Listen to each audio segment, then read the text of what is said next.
بسم اللہ الرحمن الرحیم الحمد للہ رب العالمین والعاقبۃ للمتقین والصلاة والسلام علی سید الانبیاء والمرسلین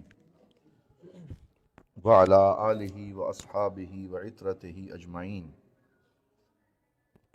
اما بعد فاعوذ باللہ من الشیطان الرجیم بسم اللہ الرحمن الرحیم قال اللہ تبارک و تعالی فی القرآن المجید والفرقان الحمید یا ایہا الذین آمنوا کتب علیکم الصیام کما کتب علی الذین من قبلکم لعلکم تتقون ایاما معدودات صدق اللہ مولانا العظیم وبلغنا رسولہ النبی الکریم ونحن علی ذلک لمن الشاہدین والشاکرین والحمد للہ رب العالمین۔ تمام احباب محبت سے ادب سے حضور کی بارگاہ میں درود پاک پڑھیے۔ الصلاۃ والسلام علیک یا سیدی یا رسول اللہ وعلی آلک واصحابک یا سیدی یا حبیب اللہ۔ الصلاۃ والسلام علیک یا رحمۃ للعالمین وعلی آلک واصحابک یا سیدی یا شفیع المذنبین۔ حضرات محترم، اللہ رب العزت کے فضل و کرم اور حضور نبی رحمت صلی اللہ علیہ وآلہ وسلم کی نگاہ فیض کے تصدق سے ہم سب جمعۃ المبارک کے اس اجتماع میں حاضر ہیں۔ دعا ہے اللہ تعالی ہم سب کی حاضری اپنی بارگاہ میں مقبول و منظور فرمائے۔ یہ ماہ شعبان المعظم کا آخری جمعۃ المبارک ہے اور جلد ہی ماہ رمضان شریف کا آغاز ہوا چاہتا ہے، اور اللہ رب العزت کی رحمت اور اس کے کرم کے جو ایام ہیں وہ آن پہنچے ہیں، اور وہ دن آ رہے ہیں جس میں اللہ کی رحمت کی گھٹائیں چلتی ہیں اور اللہ تعالیٰ اپنی خاص رحمت اور مغفرت سے اپنے بندوں کو نوازتا ہے۔ دعا ہے اللہ تعالی ہم سب کو ماہ رمضان المبارک کی برکات عطا فرمائے اور اس کے جملہ آداب کے ساتھ روزے رکھنے اور قیام لیل کی توفیق نصیب فرمائے۔ حضور نبی رحمت صلی اللہ علیہ وآلہ وسلم کی بہت سی احادیث سے یہ مفہوم ہمارے سامنے آتا ہے کہ جب رمضان المبارک آتا ہے تو اللہ تعالیٰ اپنے بندوں پر رحمت کا ارادہ فرماتا ہے۔ تو رمضان مبارک وہ مہینہ ہے رمضان شریف جب اللہ کا ارادہ یہ ہوتا ہے کہ وہ رحمت اور مغفرت کا اظہار فرمائے۔ تو جب اللہ تعالیٰ بخشنا چاہے اور رحمت کرنا چاہے اور اس کے باوجود ہم لوگ اس رحمت کو وصول نہ کریں اور اس رحمت کی گھٹاؤں کو اپنے دامن میں جگہ نہ دیں تو پھر یہ اس شخص کی محرومی ہوتی ہے، غفلت ہوتی ہے۔ یہی وجہ ہے کہ ہمارے پیارے آقا و مولا حضرت محمد الرسول اللہ کہہ دیجئے صلی اللہ علیہ وآلہ وسلم کی مشہور حدیث ہے جسے ابن حبان نے حضرت مالک بن الحویرث سے روایت کیا کہ حضور نبی رحمت صلی اللہ علیہ وآلہ وسلم ایک دن آپ صاعد المنبر، ممبر پہ چڑھے، فرقا عتبتن، تو آپ ایک سیڑھی پہ بلند ہوئے، فقال آمین، اور آپ نے آمین فرمایا، ثم رقا ثانیتن، پھر حضور صلی اللہ علیہ وسلم دوسری سیڑھی پہ چڑھے اور پھر آمین فرمایا، پھر تیسری سیڑھی پہ آئے اور پھر آمین فرمایا۔ تو صحابہ کرام نے پوچھا کہ یا رسول اللہ آمین کا کوئی محل تو نہیں تھا، موقع تو نہیں تھا، تو آپ نے ایسا کیوں کیا؟ تو حضور صلی اللہ علیہ وآلہ وسلم نے ارشاد فرمایا کہ ان جبریل قال لی، کہ جبرائیل امین نے مجھ سے یہ کہا ہے کہ من ادرک رمضان ولم یغفر لہ فابعدہ اللہ، کہ جو رمضان کا مہینہ پائے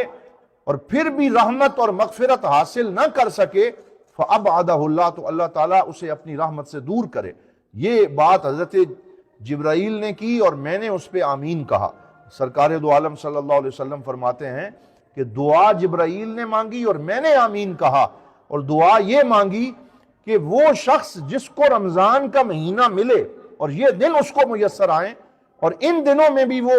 بخشش اور مغفرت کی نوید حاصل نہ کر سکے، فابعدہ اللہ، تو اللہ تعالیٰ اسے اپنی رحمت سے دور کرے۔ پھر دوسری سیڑھی پہ جب آپ نے قدم رکھا تو جبرائیل نے عرض کیا من ادرک والدیہ او احدہما فدخل النار فابعدہ اللہ، کہ جس نے اپنے دونوں ماں باپ کو پایا یا دونوں میں سے کسی ایک کو پایا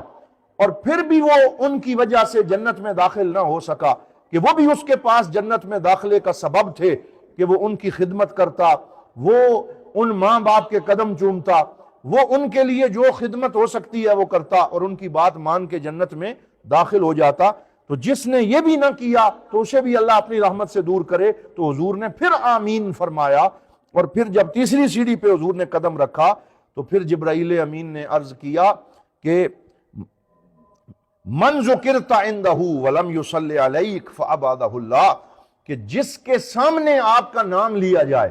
اور آپ کا تذکرہ کیا جائے اور وہ آپ پر درود و سلام نہ پڑے تو وہ بھی اللہ کی رحمت سے محروم ہو۔ تو پھر حضور نے آمین فرمایا۔ تو اس سے پتہ چلا یہ وہ تین کام ہیں کہ جو اللہ کی رحمت اور بخشش عطا فرمانے والے ہیں۔ رمضان بھی اللہ کی رحمت کا سبب ہے، والدین کی خدمت بھی اللہ کی رحمت کا سبب ہے، اور حضور پہ درود و سلام پڑھنا بھی اللہ کی رحمت کا سبب ہے۔ کہہ دیجئے صلی اللہ علیہ وآلہ وسلم۔ تو جب بھی حضور کا نام آئے، جب بھی سرکار کا تذکرہ آئے تو زبان رطب اللسان ہو جائے اور حضور پہ درود و سلام پڑھنے میں مشغول ہو جائے۔ تو یہ تین وہ دعائیں ہیں جن میں سب سے پہلی دعا جو ہے وہ رمضان المبارک کے بارے میں مانگی گئی۔ گویا اس سے یہ پتہ چلا کہ انسان کی مغفرت کے لیے بندہ صرف اس بات کا محتاج ہے کہ وہ رمضان کو پا لے، وہ رمضان المبارک کے دن جو ہیں اسے میسر آ جائیں۔ ساتھ حضور نے یہ نہیں فرمایا کہ رمضان کو جس نے پایا پھر اس نے ایسا کیا پھر اس نے ویسا کیا،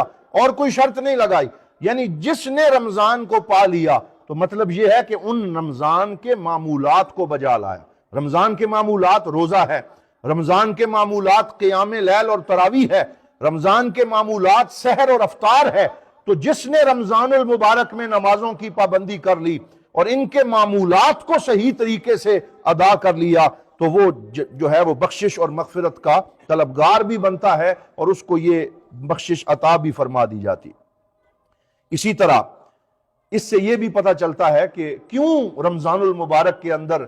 یہ جو عام ایک سیل لگائی گئی اور یہ کہا گیا کہ سب کے لیے بخشش ہے، مغفرت ہے، 10 دن رحمت کے ہیں، 10 دن مغفرت کے ہیں، 10 دن جہنم کی آگ سے آزادی کے ہیں۔ کیوں ایسے کیا گیا؟ علماء فرماتے ہیں لِكَثْرَةِ أَسْبَابِ الْمَغْفِرَةِ الَّتِي جَعَلَهَا اللَّهُ فِي رمضان، کیونکہ رمضان وہ مبارک مہینہ ہے جس میں اللہ تعالیٰ نے مغفرت کے اسباب بہت سے رکھ دیے، مغفرت کے بہت سے طریقے اللہ تعالیٰ نے اس مہینے میں عطا فرما دیے ہیں۔ اور ایک ایسی حدیث ہے جس میں سرکار دو عالم صلی اللہ علیہ وآلہ وسلم نے 3 جملے ارشاد فرمائے، اور وہ تینوں جملے مغفرت کا بیان کرتے ہیں۔ پہلے جملے میں فرمایا من صام رمضان ایمانا و احتسابا غفر له ما تقدم من ذنبہ، کہ جس بندے نے رمضان کے روزے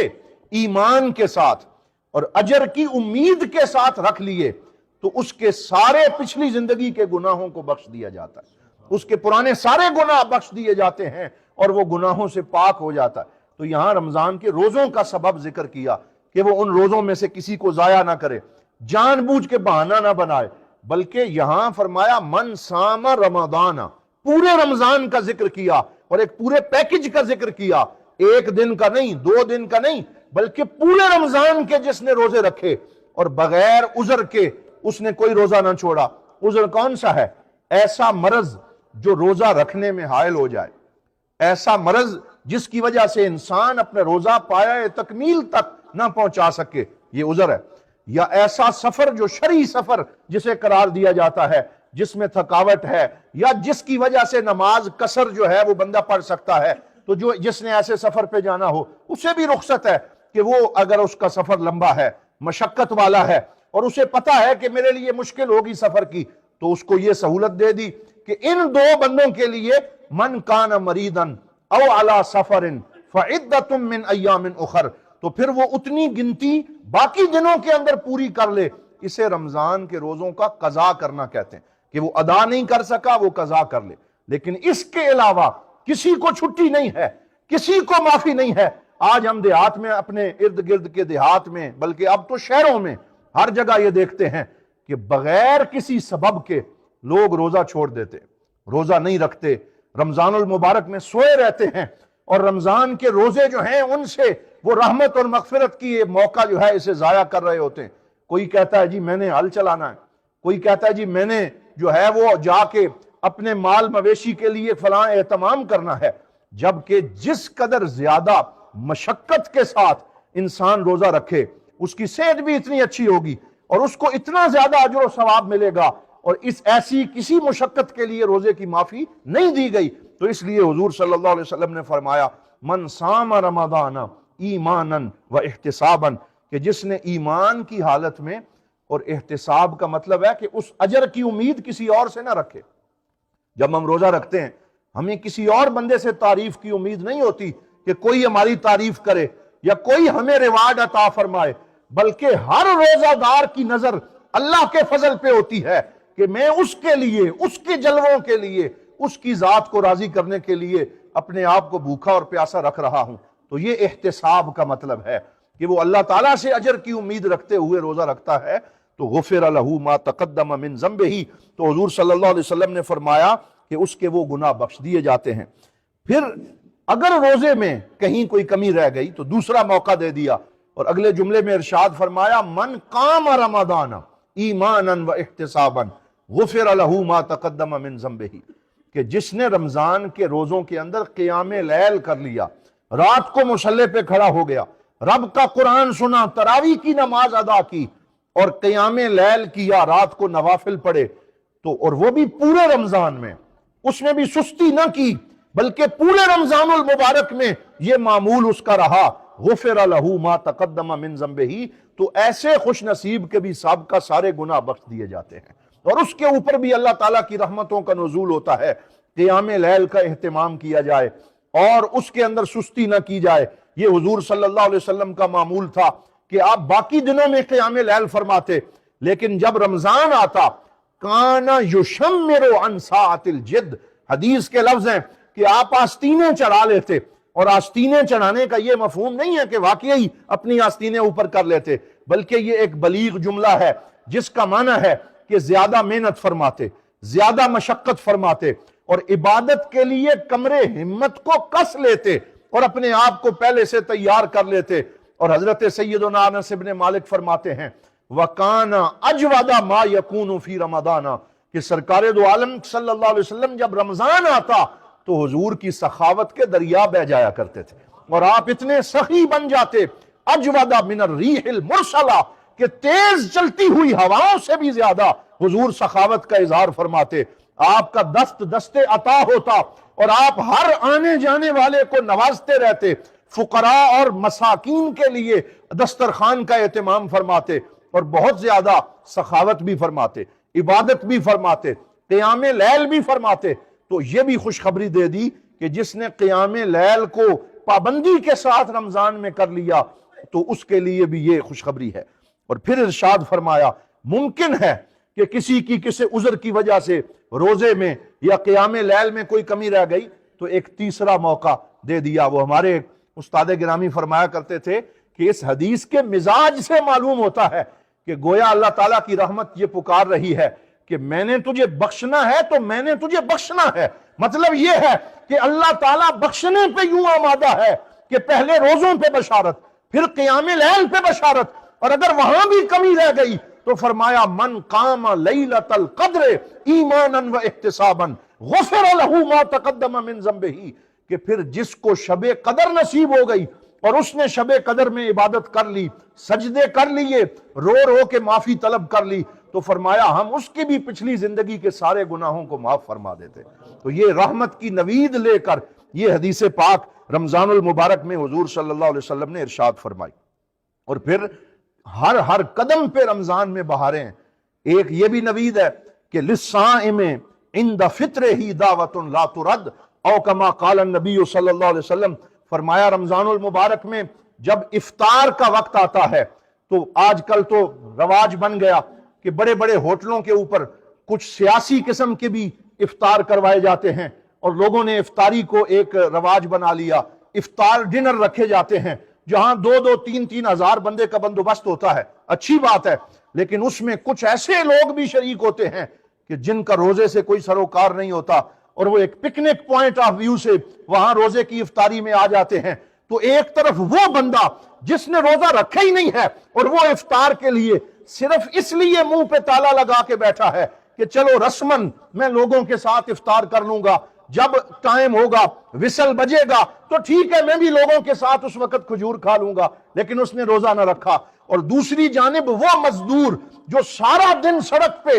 مزدوری کرتا رہا، محنت کرتا رہا، مشقت کرتا رہا، دوڑ دھوپ کے باوجود اپنے رب کو راضی کرنے کے لیے اس نے روزہ بھی رکھا، پھر وہ بھی دسترخوان پہ بیٹھا اور انتظار کر رہا ہے کب میرے رب کی اجازت ہوگی اور میں یہ ٹھنڈا میٹھا مشروب اپنے منہ سے لگاؤں گا۔ تو کس کو زیادہ خوشی ہوگی؟ اس کو کہ جو کسی بڑے ہوٹل میں بغیر روزے کے رسمن بیٹھا ہے، یا اس مزدور کو کہ جو محنت کر کے اب اللہ کی رضا کے لیے افطار کر رہا ہے؟ تو فرمایا اس افطار کے وقت اللہ تعالیٰ نے اس مزدور کو اور اس بندے کو اور ہر مومن کو یہ خوشخبری دی کہ اس وقت جو دعا تو مانگے گا میں تیری اس دعا کو شرف قبولیت عطا فرماؤں گا، میں تجھے جو مانگے گا وہ عطا فرماؤں گا۔ تو ہمارے بزرگوں کا یہ معمول رہا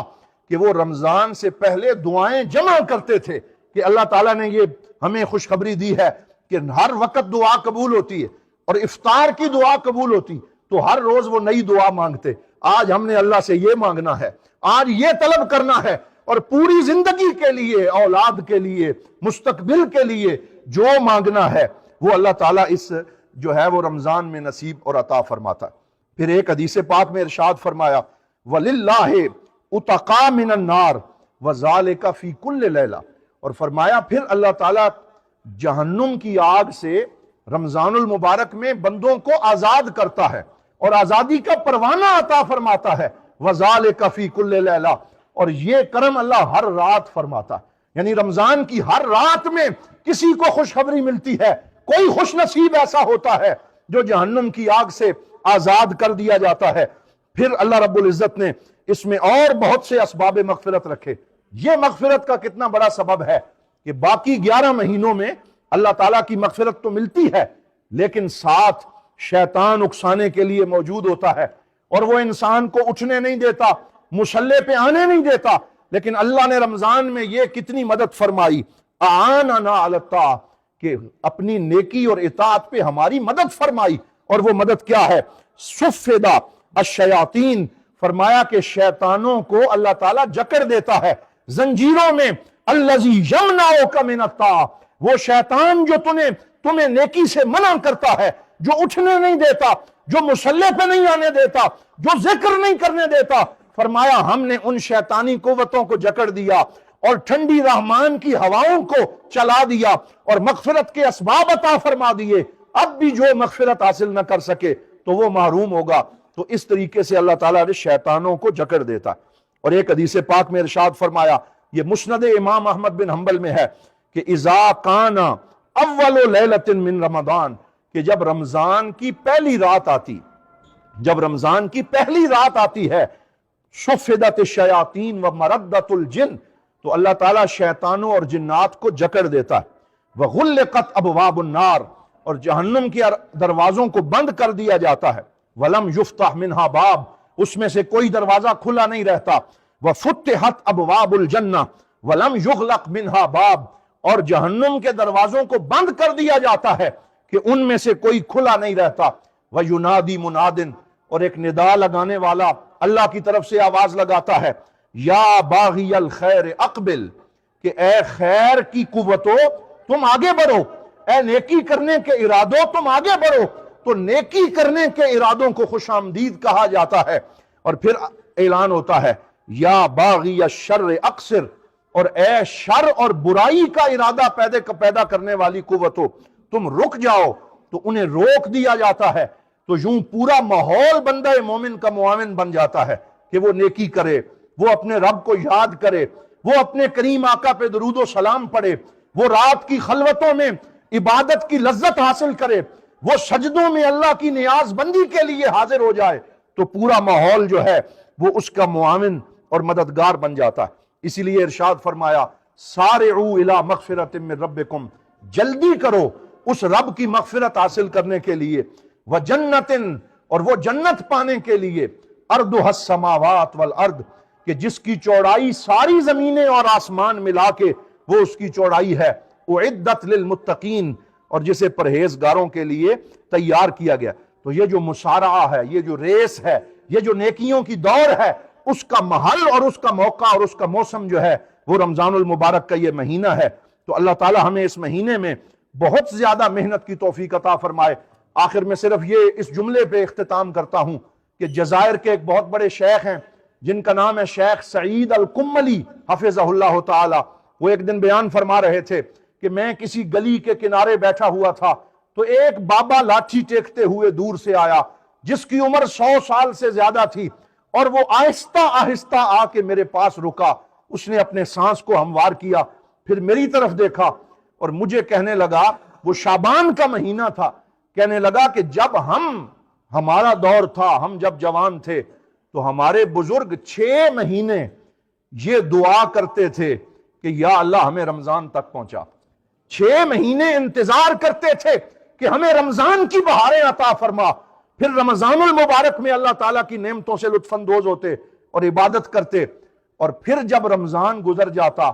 تو اگلے 6 مہینے یہ دعا کرتے تھے یا اللہ ہماری نیکیاں قبول فرما، ہمارا رمضان قبول فرما۔ تو ان کے 6 مہینے رمضان کا انتظار کرتے ہوئے اور 6 ماہ رمضان کی قبولیت کی دعائیں مانگتے ہوئے گویا ساری زندگی رمضان کا طواف کرتی اور رمضان المبارک کی بہاروں سے وہ لطف اندوز ہوتے۔ اللہ تعالی ہمیں بھی اس ماہ کی وہ برکات عطا فرمائے، اور آستانہ عالیہ امیر السالکین پہ جو افطار کا اہتمام کیا جاتا ہے اور یہاں سے جو عبادات، تراویح اور دیگر تمام خیرات و برکات جو ہے اس کے جو معاملات ہوتے ہیں، اللہ تعالیٰ ان میں بھی مزید برکات عطا فرمائے۔ وآخر دعوانا الحمدللہ رب العالمین، سنتیں ادا فرما لی۔